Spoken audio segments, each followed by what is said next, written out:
Hello dear students, तो इस वाले वीडियो में हम पढ़ेंगे टूरिस्ट वीज़ा ऑन अराइवल, जो TVOA है। ठीक है, अब्रिविएशन है, इसका फुल फॉर्म है टूरिस्ट वीज़ा ऑन अराइवल। तो ये है गवर्नमेंट ऑफ इंडिया ने एक स्कीम इंट्रोड्यूस करा है टूरिस्ट के लिए। ठीक है, जो फॉरेनर्स टूरिस्ट हैं उनके लिए ये एक स्कीम है जो गवर्नमेंट ऑफ इंडिया ने इंट्रोड्यूस करा है ताकि ज़्यादा से ज़्यादा टूरिस्ट आए और उन्हें डिफ़िकल्टी ना हो। तो ये 11 कंट्रीज़ के लिए है, जो नेमली जापान है, सिंगापुर है, फिलीपींस है, फिनलैंड है, लग्जमबर्ग है, न्यूजीलैंड है, कंबोडिया है, लाओस है, वियतनाम है, म्यांमार है एंड इंडोनेशिया है। तो नाउ अभी जो है it has exceeded to 40 countries. अभी जो है ये एक्सीड करा है 40 कंट्रीज़ में। ठीक है, तो मतलब 40 और भी पहले सिर्फ 11 कंट्रीज़ के लिए स्कीम था, अभी 40 कंट्रीज़ के लिए स्कीम है जो इंट्रोड्यूस करे गवर्नमेंट ऑफ इंडिया ने। तो ये ट्रैवल वीज़ा ऑन अराइवल है, TVOA है, is allowed for maximum validity of 30 days with a single entry facility. ठीक है, तो ये जो है वीज़ा स्कीम है सिर्फ 30 डेज़ के लिए। जो बंदा 30 डेज़ के अंदर 2 या 1 हफ्ता, 2 हफ्ता, 3 हफ्ते का काम होता है, जिसको इम्पोर्टेंट अर्जेंट काम है इंडिया में, तो उनके लिए ये बनाया गया है ताकि ज़्यादा डिफ़िकल्टी ना हो। ठीक है, तो इसका वैलिडिटी भी इसलिए 30 डेज़ है। ठीक है, 1 मंथ का ही है, तो इसका मैक्सिमम वैलिडिटी 30 डेज़ का है। और ये सिंगल एंट्री फैसिलिटी है, मतलब बंदा क्या है कि वो ये वीज़ा लेके 3-4 बार नहीं आ सकता है। ठीक है, एक सिंगल एंट्री है उसको। वो एक बार ये वीज़ा लिया 30 डेज़ के अंदर अंदर उसको वापस जाना है, तो सिंगल एंट्री वीज़ा है। ठीक है, तो ये बाय माइग्रेशन ऑफिसर, यहाँ पे जो है इंडिया में माइग्रेशन ऑफिसर जो है दिल्ली है, मुंबई है, चेन्नई है और कोलकाता एयरपोर्ट है, वहाँ पे मिलता है ये सिंगल। वहाँ पे उनको रजिस्ट्रेशन करना होता है, वहाँ पे जो अप्लाई करना होता है फॉर दिस वीज़ा। ठीक है, तो ऑन पेमेंट उसको पेमेंट देना होता है लाइक $60, जो होता है लगभग 4200 के करीब। ठीक है, तो 4200 के करीब का जो है उसको इंडियन रुपी में 4200 करीब का जो है उसको फ़ी भरना होता है, तो इंक्लूडिंग चिल्ड्रन। ठीक है, तो उन पैसेंजर इंक्लूडिंग अगर चिल्ड्रन होगा उनको भी है, उनके लिए भी इतना ही है फ़ी है। तो ये जो है कुछ खसूसन जहाँ पे चेक पोस्ट है, जहाँ पे इंडियन चेक पोस्ट है। ठीक है, मतलब फॉरेनर्स के लिए लाइक दिल्ली, मुंबई, चेन्नई, कोलकाता। तो ये सिर्फ इन कुछ 3-4 जो है 4-5 एयरपोर्ट पे ही जो है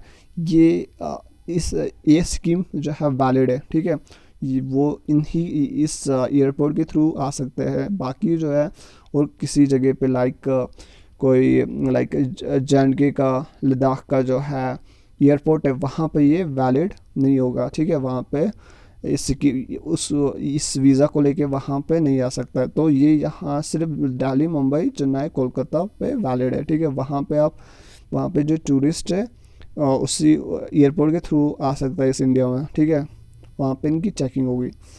तो the TVOA is allowed for a maximum of 2 times in a calendar year to a foreigner। जो ये TVOA ट्रैवल जो टूरिस्ट वीज़ा ऑन अराइवल है, is allowed for maximum period of. ठीक है, 2 टाइम्स जो कैलेंडर ईयर होता है, एक साल में 2 टाइम्स जो है वो बंदा 2 बार ही आ सकता है। ठीक है, 30 डेज़ के लिए 2 बार ही वो बंदा आ सकता है, 2 टाइम्स के लिए वैलिड है ये। तो टू फॉरेनर्स तो shall be not extendable or not convertible. तो ये 30 डेज़ जो है वैलिड है, मैक्सिमम में जो 30 डेज़ रखा गया है वो एक्सटेंडेबल नहीं हो सकता, एक दिन भी ज़्यादा नहीं हो सकता है उस टूरिस्ट के लिए। ना ये स्कीम कन्वर्ट हो सकता है किसी और में। ठीक है, वीज़ा किसी और वीज़ा में कन्वर्ट हो सकता है, सिर्फ ये वीज़ा है, ये स्कीम जो है वो 30 डेज़ का है, वो एक्सटेंडेबल, नॉन एक्सटेंडेबल है और नॉन कन्वर्टेबल है। The foreigner of above mentioned countries may avail of TVOA for a period of 30 days for tourism, medical. तो ये जो है 30 डेज़ के लिए ये किन को दिया जाता है ये स्कीम। ठीक है, जो टूरिज़म में ठीक है। टूरिज़्म में जो बंदे 30 डेज़ के लिए आ रहे हैं, मेडिकल पर्पज़ के लिए आ रहे हैं, मेडिकल ट्रीटमेंट के लिए आए हैं, कैजुअल बिजनेस के लिए आ रहे हैं, ठीक है, या विज़िट फ्रेंड्स को विज़िट करने आए, या रिलेटिव को, या ऐसे घूमने आए 30 डेज़ के अंदर जिनको जाना है, तो उन्हीं के लिए ये वीज़ा जो है स्कीम बनाया है, ठीक है।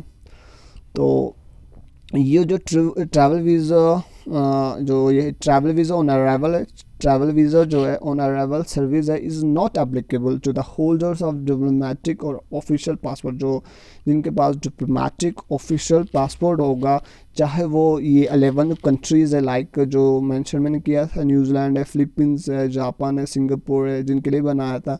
तो अगर उनका भी वहाँ के भी डिप्लोमेट्स होंगे, ठीक है, ऑफिशियल होंगे, लोग होंगे जिनके पास डिप्लोमेटिक ऑफिशियल पासवर्ड होंगे, उनके लिए ये वैलिड नहीं है, ये स्कीम उनके लिए नहीं है, ठीक है। एग्जिस्टिंग प्रोसीजर और guidelines as applicable to these countries for this category. तो क्या है कि उनके लिए जो है जो एग्जिस्टिंग प्रोसीजर है, गाइडलाइंस है, जो उनके लिए बाकी जो देशों के लिए जो वीज़ा के लिए बनाया गया है, तो वही उसी के तहत, उसी प्रोसीजर गाइडलाइंस के थ्रू जो है इन डिप्लोमेटिक ऑफिशियल जो है लोगों को उसके लिए अप्लाई करना है। उन लोगों के लिए डिप्लोमेटिक जो ऑफिशियल पासवर्ड रखा है, जिनके वो जो है इस जो स्कीम का लाभ नहीं ले सकते।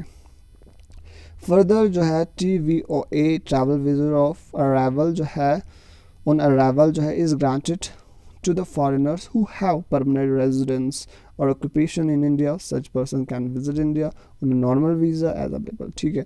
तो जो occupation है जिनका इन इंडिया में, या जो परमानेंटली यहाँ का रेजिडेंस है, ठीक है, मतलब वो यहाँ का, तो यहाँ पे जो फॉरेनर्स होंगे जिनको परमानेंटली यहाँ पे बैठना है, तो उनके लिए भी ये ग्रांट किया जाता है, उनको भी ये ग्रांट किया जाता है, उनके लिए भी है, ठीक है। तो वो जो नॉर्मल विजिट उनके पास वीज़ा होगा उस पर अप्लीकेबल है ये, ठीक है। तो ये ट्रैवल वीज़ा जो है, travel visa on arrival shall be provided only at selected international airport. Namely जो मैंने जो पहले कहा, जो कि ये जो ट्रैवल वीज़ा ऑन अराइवल है वो सिर्फ जो सेलेक्टेड इंटरनेशनल एयरपोर्ट जो है, लाइक दिल्ली है, मुंबई है, चेन्नई है, कोलकाता है, वहाँ पे ही जो है ये वहाँ पे ही जो है इस वीज़ा को सेलेक्ट किया जाता है, वहाँ पे ही जो है चेक किया जाता है, और वहाँ पे ही आप जो है इसके लिए फॉर्म भर सकते हो, लाइक वो फ़ी और पेमेंट वहीं पे ही भर सकते हो। और किसी एयरपोर्ट पे ये स्कीम जो है वहाँ पे मतलब लागू नहीं होता है, ठीक है, वहाँ पे इस स्कीम का कोई फ़ायदा नहीं है, ठीक है। तो इसी जो दिल्ली, मुंबई, चेन्नई, कोलकाता, इस एयरपोर्ट के थ्रू जो है वो बंदा फॉरेनर्स जो है इस स्कीम का लाभ ले सकते हैं, फ़ायदा ले सकता है, ठीक है। तो the visitors are required to fill, तो जो विजिटर उसको फिल करना है simple visa application form on arrival at the concern airport. तो ये कंसर्न एयरपोर्ट जो दिल्ली, मुंबई, चेन्नई, कोलकाता है, वहाँ पे जो उस फॉरेनर को सिंपली उसको क्या करना है कि एक वीज़ा एप्लीकेशन फॉर्म जो है फिलअप करनी है। जब वो अराइवल करेगा, जब वो यहाँ पे पहुँचेगा, ठीक है, तो वहाँ पे कंसर्न एयरपोर्ट में एक फॉर्म सिंपल वीज़ा जो है एप्लीकेशन डालनी है उसको वीज़ा के लिए।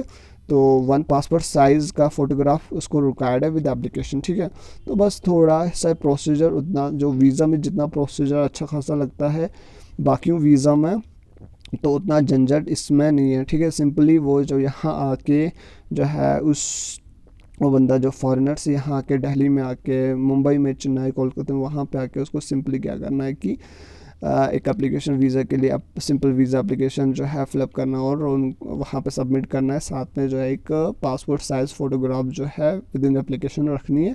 तो जो है उसको वो और फ़ी जो है मैंने कहा था US $60 लगभग वो होता है 40 to 100 के करीब। तो वो जो है उसको पेमेंट करनी है। तो उसको ये उस स्कीम का जो है ट्रैवल वीज़ा ऑन अराइवल जो है वीज़ा मिल जाता है, और 30 डेज़ के विद इन 30 डेज़ के अंदर उसको जो है वहाँ घूम सकता है। उसके बाद जो है ये एक्सपायर्ड हो जाता है, ठीक है, ये वीज़ा। तो ये था ट्रैवल वीज़ा ऑन अराइवल। तो इस वाले वीडियो में इतना ही। अल्लाह हाफिज़, टेक केयर।